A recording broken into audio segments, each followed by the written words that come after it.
Is this ancient Chinese tool really worth the hype? Let's find out. Show before-after results briefly.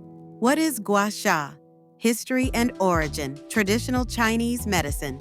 Meaning of Gua and Sha.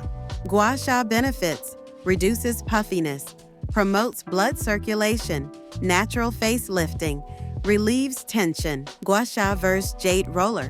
Which one is better? When to use which? Tools needed. Gua Sha stone, facial oil or serum, clean towel. How to use Gua Sha. Step-by-step demo. Neck, jawline, cheeks, under eyes, brow, forehead. Right angles and pressure.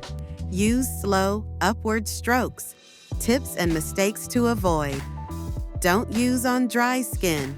Be gentle, not painful. Clean your tool. Final thoughts and before, after. Personal results. When to use, morning versus night. Thanks for watching. Please like and subscribe now.